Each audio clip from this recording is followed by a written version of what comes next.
결국 재작년 사회적 참사 특별조사위원회에서 처음 제기했던 세월호 참사 증거 조작 의혹은 특검팀에 의해서 모두 근거가 없다고 결론이 났습니다. 희생자 유족들은 특검팀이 의혹 규명에 실패했다며 강하게 비판했습니다. 나혜인 기자입니다.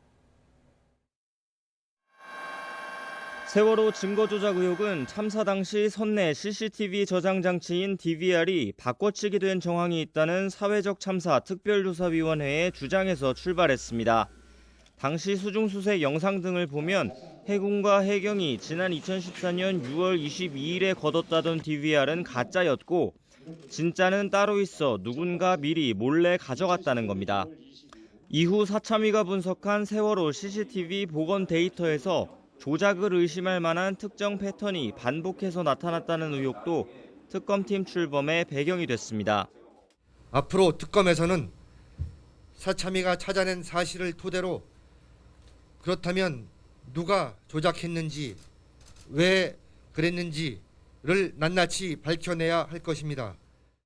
석 달 수사 끝에 특검팀이 내린 결론은 이런 모든 의혹에 근거가 없다는 겁니다.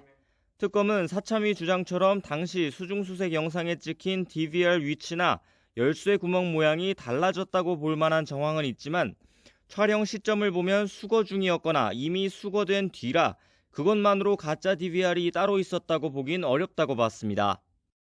오히려 특검은 자체 검증 및 국가수 감정 결과 그리고 관련자 진술 등을 면밀히 검토한 끝에 2014년 6월 22일 수거된 DVR은 가짜 DVR이 아니라 원래의 세월호 DVR이라고 판단했습니다. CCTV 조작 의혹도 2014년 법원 검증 절차에서 복원 작업을 진행했던 촉탁인이 이후 영상 자료를 개인 하드디스크에 보관하면서 오염됐을 가능성이 크다고 봤습니다. 조작의 흔적으로 지목된 특정 패턴 역시 국과수 분석 결과 등을 근거로 데이터 복원 과정에서 발생할 수 있는 현상이었다고 판단했습니다. 수사 결과를 직접 들은 세월호 유족들은 특별하게 수사하라고 했더니 특별히 검사만 하는 것 같다며 알맹이 없는 결론에 한숨을 내쉬었습니다. 저희들이 애초에 궁금해했던 CCTV가 왜 그때 꺼졌는지에 대해서는 그래서 사고 당시의 영상이 왜 기록되어 있지 않는지에 대해서는 전혀 답이 되지 않고 있다. 이번 특검 수사는 세월호 참사 이후 검찰과 국회 국정조사, 특별수사단 등에 이어 9번째입니다.